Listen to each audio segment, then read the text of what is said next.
दो राजयोग हैं, वासरपति योग और वसुमती योग।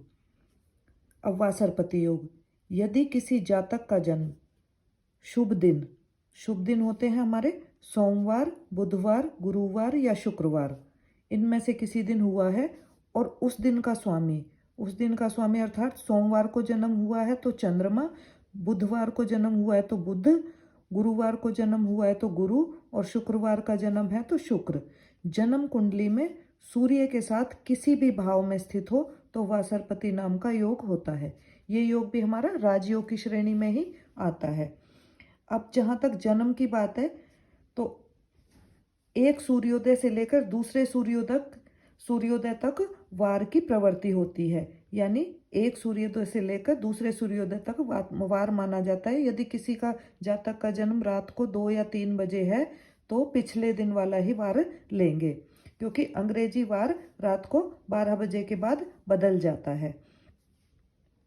अब जैसे ये एग्जाम्पल है, इसमें जातक का जन्म सोमवार है, सोमवार का स्वामी क्या हुआ हमारा चंद्रमा, सोमवार का स्वामी चंद्रमा। अब चंद्रमा सूर्य के साथ किसी भी भाव में, चाहे वो लग्न में हो, दूसरे भाव में, तीसरे, चौथे, पांचवें, छठे, सातवें, आठवें, नौवें, 10वें, 11वें, 12वें, किसी भी भाव में सूर्य चंद्रमा के साथ बैठा हो तो ये वासरपति नाम का योग होता है।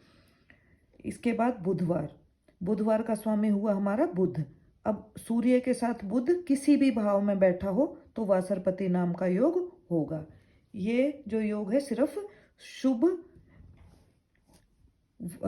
ग्रहों के संयोग से ही बनता है। गुरुवार का जन्म है तो गुरु अगर सूर्य के साथ किसी भी भाव में बैठा हो तो वासरपति नाम का योग बनेगा। ऐसे ही शुक्रवार का जन्म है तो शुक्र ग्रह किसी भी भाव में सूर्य के साथ बैठा हो तो वासरपति नाम का योग बनेगा। इसमें ये नहीं देखना कि पापी ग्रह साथ में बैठा है या नहीं, क्योंकि जो हमारा नियम है वो सिर्फ यही कहता है कि शुभ दिन को जन्म हुआ हो और जो उस दिन का स्वामी हमारा सूर्य के साथ किसी भी भाव में बैठा हो तो वासरपति नाम का योग बनेगा। जहाँ तक इसके फल की बात है तो ऐसा जातक नाना प्रकार के सुखों को प्राप्त करता है, यानी कि उसे धन, वाहन, सुख प्रचुर मात्रा में मिल जाते हैं। दूसरा योग है, ये योग भी राजयोग की श्रेणी में आता है, वसुमती योग। वसुमती योग है सभी नैसर्गिक शुभ ग्रह। अब नैसर्गिक शुभ ग्रह हमारे बलि, चंद्रमा, बुध शुभ ग्रह युक्त, गुरु और शुक्र।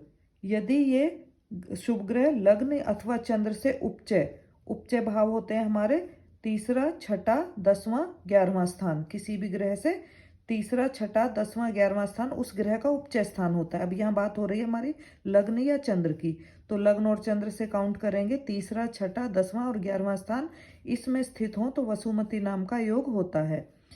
चाहे ये चारों हमारे एक भाव में भी हो सकते हैं और चारों अलग अलग भाव में भी हो सकते हैं।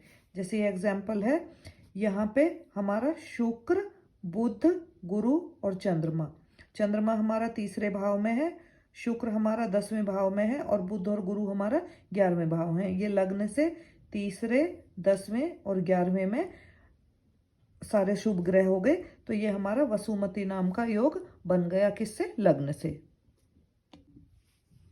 इसके बाद ये नेक्स्ट एग्जाम्पल है, यहाँ पे चंद्रमा और गुरु तीसरे भाव में बैठे हैं और शुक्र और बुध हमारे 8वें भाव में बैठे हैं। तो यहाँ अगर हम लग्न से देखें, तीसरे, छठे, 10वें, 11वें में चारों शुभ ग्रह नहीं हैं, क्योंकि लग्न से तीसरे में है ये, पर जो बाकी 2 ग्रह हैं वो 8वें में बैठे हैं, तो ना तो ये लग्न से बन रहा है ना ये चंद्र से बन रहा है। एक और एग्जाम्पल लेते हैं, इसमें लग्न में ही चंद्रमा है, गुरु हमारा तीसरे भाव में है, बुध और शुक्र हमारा 10वें भाव में है। तो यहाँ हम देखेंगे तो लग्न ये चंद्रमा से बन रहा है, क्योंकि चंद्रमा से गुरु हमारा तीसरे स्थान पे हो गया और चंद्रमा से बुध और शुक्र हमारा 10वें स्थान पे हो गया, तो सारे के सारे शुभ ग्रह आ गए, क्योंकि चंद्रमा तो खुद चंद्रमा है ही यहाँ पे। इसके बाद ये अगला एग्जाम्पल है, यहाँ पे चंद्रमा हमारा छठे भाव में है, बुध और शुक्र 10वें में और गुरु हमारा 11वें में। यहाँ पे लग्न से हमारा छठे में है, 10वें में है और 11वें में। तो यहाँ पे हमारा वसुमती योग लग्न से बन रहा है।